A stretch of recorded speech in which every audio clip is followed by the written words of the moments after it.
یہ عفریت جو تھا اس کا معاملہ کیا تھا؟ یہ الذی عندہ علم من الکتاب، یہ کون تھا؟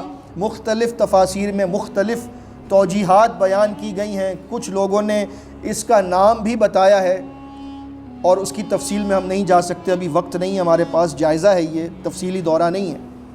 لیکن اتنا میں آپ کو بتا دوں کہ وہ جو بھی تھا اللہ رب العزت نے اس کو ایسا علم عطا کیا تھا کہ جس کی بنیاد پر وہ پلک جھپکنے سے پہلے اتنا بڑا تخت لے آیا۔ آج بھی سائنس جو ہے وہ اس چیز کے پیچھے لگی ہے، اسے کوانٹم ٹیلی پورٹیشن کہتے ہیں، فزکس کی ایک بڑی عجیب سی تھیوری ہے، یہ ہو بھی سکتا ہے یا نہیں یہ تو وقت بتائے گا، کہ جو مادہ ہوتا ہے میٹر، وہ کسی بھی جگہ سے انتہائی تیز رفتاری کے ساتھ کسی دوسری جگہ منتقل کیا جا سکتا ہے، جیسے تصویر جاتی ہے، بالکل اسی طرح۔ لیکن یہ ہوگا یا نہیں ہوگا واللہ اعلم، لیکن ہمیں یہ معلوم ہے کہ سلیمان علیہ السلام کے پاس تو یہ چیز موجود تھی کہ اتنی بڑی چیز وہ کیسے اٹھا کر لے آیا۔ بہرحال وہ کیا تھا، کیسے ہوا، اور اس بندے کا نام کیا تھا، یہ سب اللہ کے علم ہے اور نہ ہمیں اس سے سروکار ہے۔ ہمیں تو یہ بات معلوم ہے کہ سلیمان علیہ السلام کو اللہ نے ایسی بادشاہت دی تھی، لا ينبغي لأحد من بعدی، اے میرے رب مجھے ایسی بادشاہت دے جو میرے بعد کسی کو نہ ملے۔ سورہ صاد میں ان کی یہ دعا آتی ہے۔ تو لہٰذا ہمیں یہ ایک واقعہ نصیحت کے لیے اللہ نے بتایا ہے کہ میں تمہیں کچھ بھی دے دوں، تم میں تکبر نہیں آنا چاہیے۔ میں نے اپنے اس بندے کو کتنا کچھ دیا اور وہ یہی کہتا تھا کہ یہ میرے رب کا فضل ہے۔ سلیمان نے کہا اب تم لوگ اس کے تخت میں تبدیلی کر دو، ہم دیکھنا چاہتے ہیں کہ وہ اس تخت کو پہچان لیتی ہے یا نہیں پہچان پاتی۔ پھر کیا ہوا؟ جب ملکہ سبا سلیمان علیہ السلام کے پاس آئی تو سلیمان علیہ السلام نے اس سے پوچھا اہٰذا عرشک، کیا تیرا تخت ایسا ہی تھا؟ قالت کأنہ ہو، وہ بھی بڑی ذہین تھی، کہنے لگی لگتا ہے کہ یہ وہی ہے، اور ہمیں تو یہ علم پہلے ہی دے دیا گیا تھا اور ہم تو پہلے ہی فرما بردار بن چکے تھے، لیکن روک دیا تھا ان کو اس چیز نے جس کی وہ عبادت کرتے تھے اللہ کو چھوڑ کر۔ بے شک وہ کافر قوم کی تھی، لیکن اللہ تعالیٰ نے اس پر فضل کیا کہ سلیمان علیہ السلام کے پاس آ گئی۔ اب سلیمان علیہ السلام نے اسے اپنا محل دکھانا چاہا۔ محل دکھانے کے لیے اسے لے گئے اپنے ساتھ اور فرمایا قیل لها ادخل الصرح، محل میں داخل ہو جاؤ۔ جب وہ محل میں داخل ہوئی تو اس نے یہ سمجھا کہ محل کا جو فرش ہے وہ پانی ہے، گہرا پانی۔ فکشفت عن ساقیہا، تو اس نے اپنی پنڈلیوں پر سے کپڑا اٹھا لیا، یعنی اسے یہی لگا کہ جیسے محل پانی پر بنا ہوا ہے۔ سلیمان علیہ السلام نے فرمایا قال انہ صرح ممرد من قواریر، یہ پانی نہیں ہے، یہ تو محل ہے جس کا فرش شیشے کا جڑا ہوا ہے، شیشے کا بنا ہوا ہے، جس کو دیکھنے سے لگتا ہے کہ یہ پانی ہے۔ سلیمان علیہ السلام نے اس کو یہ چیز دکھا کر کچھ سمجھانا چاہا، وہ یہ تھا کہ تم یہ دیکھو کہ تم جن الہوں کو پکارتے ہو وہ بھی ایسے ہی ہیں جیسے تمہیں یہ محل میرا لگا کہ پانی ہے، یعنی کہ تم سمجھتے ہو کہ وہ کچھ ہے لیکن وہ کچھ بھی نہیں ہوتے۔ بالکل اسی طرح تمہیں یہ لگا کہ یہ پانی ہے لیکن یہ پانی نہیں، یہ تو شیشہ ہے۔ تو اللہ رب العزت کے نبی نے ان کو شرک پر ایک بڑی زبردست مثال کے ذریعے اپنا محل دکھا کر سمجھایا، اور وہ سمجھ گئی، سمجھدار تھی، سلیم الفطرت تھی، کہنے لگی ربی انی ظلمت نفسی، اے میرے رب میں نے اپنی جان پر آج تک بڑا ظلم کیا تھا جو میں تیرے ساتھ شرک کرتی رہی، واسلمت مع سلیمان للہ رب العالمین، اور اب میں اسلام قبول کرتی ہوں سلیمان کے ساتھ، اللہ رب العالمین کے سامنے میں سر جھکاتی ہوں، اور وہ بھی اسلام قبول کر لیتی ہے۔ تو سلیمان علیہ السلام نے اپنی طاقت کو استعمال کیا، اپنے پیسے کو، اپنی حکومت کو، اپنے لشکروں کو کیوں استعمال کیا؟ اپنی ذات کے لیے نہیں، اللہ کے دین کو فروغ دینے کے لیے، اور اللہ کے دین کے دشمنوں کو سرنگوں کرنے کے لیے کہ جو لوگ سورج کی پوجا کرتے ہیں وہ ہمارے پاس آئیں اور وہ یا اسلام قبول کریں یا ذلیل ہو کر ہمارے نیچے رہیں، اور پھر انہیں اجازت ملے گی زندہ رہنے کی۔ اس کے بعد ذکر ہے سمود کی طرف صالح علیہ السلام کو بھیجا گیا، اور انہوں نے اپنی قوم کو سمجھایا، وہ نہ مانے۔ ان کے سامنے اونٹنی کو نشانی بنا کر بھیجا گیا۔ وہ کہنے لگے کہ ہم تو تم سے بدشگونی لیتے ہیں، جب سے تم آئے ہو ہمارے حالات ہی خراب ہیں۔ اور بہرحال انہوں نے پھر اونٹنی کو بھی ہلاک کر دیا۔ اور اس میں یہ واقعہ ملتا ہے سورہ شمس میں، اذ انبعث اشقاہا، جب ان کا سب سے زیادہ جو بدقسمت تھا وہ اٹھا اور اس نے اس اونٹنی کو قتل کیا۔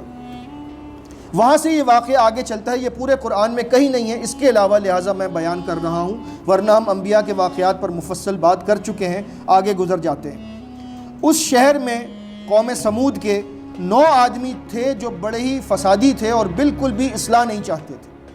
انہوں نے جب یہ دیکھا کہ سمود کی قوم کے متعلق صالح نے یہ کہا ہے کہ تم نے اونٹنی کو قتل کر دیا، اونٹنی کو ہلاک کر دیا، اب 3 دنوں کے اندر اندر بس تم رہ سکتے ہو، تیسرے دن تم پر اللہ کا عذاب آنے والا ہے۔ انہوں نے کہا کہ عذاب آتا ہے تو آئے، نہیں آتا تو نہ آئے، ہم پہلے صالح کو تو قتل کریں، اس کو نہیں جانے دینا بچ کر۔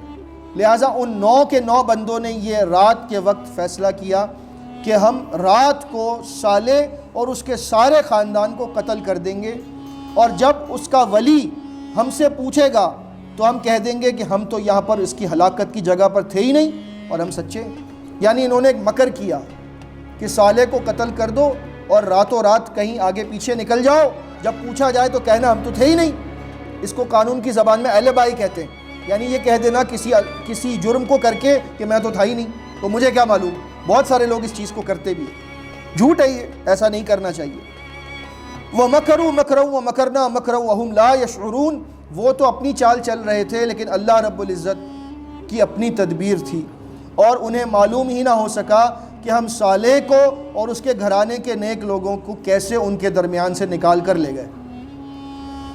وہ تو اس کے قتل کے در پہ تھے لیکن ان کو معلوم نہ ہو سکا ہم کیسے نکال کر لے گئے۔ بالکل اسی طرح نبی کریم صلی اللہ علیہ وسلم کو جب ان کفار نے کوشش کی تھی ہجرت سے پہلے کہ قتل کر دیں، تو اللہ رب العزت نے نبی کریم صلی اللہ علیہ وسلم کو ان کے درمیان سے نکال دیا اور انہیں معلوم ہی نہ ہو سکا کہ کہاں چلے گئے۔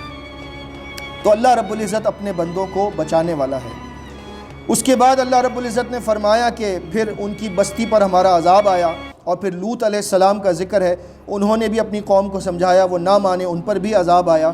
اور یہاں پر آیت نمبر 59 پر جز نمبر 19 ختم ہوتا ہے سورۃ النمل میں، قُلِ الْحَمْدُ لِلَّهِ، کہہ دو سب تعریف اللہ کے لیے ہے، وَالسَّلَامٌ عَلَىٰ عِبَادِهِ الَّذِينَ اصْطَفَىٰ، اور سلام ہو اللہ کے ان بندوں پر جن کو اللہ نے چنا ہے۔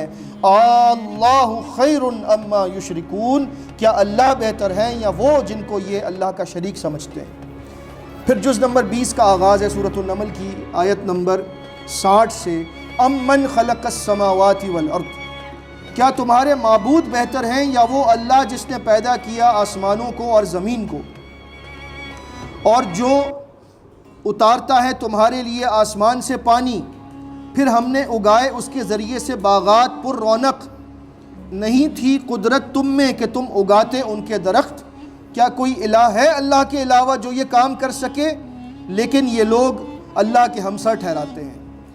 کیا کوئی ہے جو زمین کو ٹھہرنے کی جگہ بنا دے؟ کوئی ہے جو اس کے درمیان نہروں کا نظام جاری کر دے، اور جو پہاڑوں کو گاڑ دے، اور جو بنا دے 2 سمندروں کے درمیان ایک نہ نظر آنے والی آڑ؟ کیا کوئی ہے الہ اللہ کے علاوہ؟ لیکن اکثر لوگ نہیں جانتے۔ کیا تمہارے معبود بہتر ہیں یا وہ اللہ؟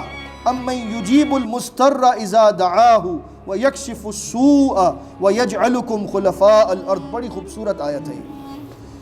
کیا تمہارے معبود بہتر ہیں یا وہ اللہ جو قبول کرتا ہے لاچار کی، مصیبت زدہ کی، بے بس کی پکار کو قبول کر کے اس کی مدد کرتا ہے، اس کی تکلیف کو دور کرتا ہے، اور تمہیں زمین میں خلیفہ اور جانشین بناتا ہے۔ اَإِلَٰهٌ مَّعَ اللَّهِ، کیا اللہ کے علاوہ کوئی الہ ہے؟ قَلِيلًا مَّا تَذَكَّرُونَ، تم بہت کم نصیحت قبول کرتے ہو۔ کیا تمہارے معبود بہتر ہیں یا وہ اللہ جو راہ دکھاتا ہے اندھیروں میں اور خشکی میں اور تری میں، اور وہ جو ہواؤں کو بھیجتا ہے خوشخبری بنا کر اپنی رحمت یعنی بارش سے پہلے؟ کیا اللہ کے علاوہ کوئی الہ ہو سکتا ہے؟ اللہ بلند و بالا ہے اس شرک سے جو لوگ کرتے ہیں۔ کیا تمہارے معبود بہتر ہیں یا وہ اللہ جس نے پہلی بار پیدا کیا اور پھر وہ دوبارہ پیدا کرے گا، اور جو رزق دیتا ہے آسمانوں اور زمین سے؟ کیا اللہ کے علاوہ کوئی الہ ہو سکتا ہے؟ تم اگر کہتے ہو کہ کوئی الہ اور ہے تو اپنی دلیل پیش کرو اگر تم سچے ہو۔ سورہ نمل کی آیت نمبر 65 بڑی ہی معنی خیز آیت ہے۔ قُلْ لَا يَعْلَمُ مَنْ فِي السَّمَاوَاتِ وَالْأَرْضِ الْغَيْبَ إِلَّا اللَّهُ، کہہ دیجئے کہ کوئی نہیں جانتا آسمانوں اور زمین کا غیب سوائے اللہ کے۔ وَمَا يَشْعُرُونَ أَيَّانَ يُبْعَثُونَ، انہیں تو یہ بھی نہیں معلوم کہ قبروں سے کب اٹھائے جائیں گے۔ بلکہ ان کا علم آخرت کے معاملے میں تو بالکل ختم ہو چکا ہے، بیکار ہو چکا ہے، بلکہ دراصل یہ آخرت کے معاملے میں شک میں پڑے ہیں، بلکہ یہ اس سے اندھے ہو چکے ہیں۔ اس کے بعد اللہ رب العزت نے انہیں دعوت دی ہے کہ زمین میں سیر و سیاحت کرو اور دیکھو پہلے والوں کا کیا ہم نے حشر کیا، تم ایمان لے آؤ ورنہ تمہارا بھی یہی حال ہوگا۔ اور نبی کریم صلی اللہ علیہ وسلم کو تسلی دی ہے کہ آپ غم نہ کریں ان پر، اور آپ ان کے معاملے میں اپنے دل کو تنگ نہ کریں، جو سازشیں یہ کر رہے ہیں ان پر پریشان نہ ہوں، ہم آپ کو بچا لیں گے۔ اور پیچھے انبیاء کے تاریخ کے سلسلے بتانے کا مقصد بھی یہی تھا کہ آپ کو ہمت ملے کہ جیسے ان انبیاء کو ہم نے بچایا ویسے ہی آپ کو بھی ہم بچا لیں گے۔ اس کے بعد فرمایا کہ بے شک یہ قرآن بیان کرتا ہے بنی اسرائیل پر اکثر وہ باتیں جن کے سلسلے میں وہ اختلاف کیا کرتے تھے۔ آپ بھروسہ کیجیے اللہ پر، یقیناً آپ واضح حق پر ہیں، لیکن آپ مردوں کو سنا نہیں سکتے، نہ آپ بہروں کو سنا سکتے ہیں اپنی پکار، خصوصاً جب وہ پیٹھ پھیر کر جا رہے ہوں، اور آپ اندھوں کو ان کی گمراہی سے رستہ نہیں دکھا سکتے، آپ تو انہیں سنا سکتے ہیں جو ہماری آیات پر ایمان لاتے ہیں اور جو فرما بردار ہیں۔ آیت نمبر 82، وَإِذَا وَقَعَ الْقَوْلُ عَلَيْهِمْ، اور جب واقع ہونے کا ہوگا قول یعنی عذاب ان پر، اخرجنا لہم دابۃ من الارض، تو ہم ان کے لیے نکالیں گے دابۃ الارض یعنی زمین کا جانور، تکلمہم جو ان سے باتیں کرے گا، ان الناس کانوا بآیاتنا لا یوقنون، کہ لوگ ہماری آیات پر یقین نہیں رکھتے۔ یہ دابۃ الارض جو ہے یہ قیامت کی ایک بہت بڑی نشانی ہے۔ نبی کریم صلی اللہ علیہ وسلم سے اس حوالے سے چند احادیث ہمیں ملتی ہیں۔ صحیح مسلم کتاب الفتن و اشراط الساعہ میں ہے کہ فرمایا قیامت قائم نہیں ہوگی یہاں تک کہ تم 10 نشانیاں دیکھ لو۔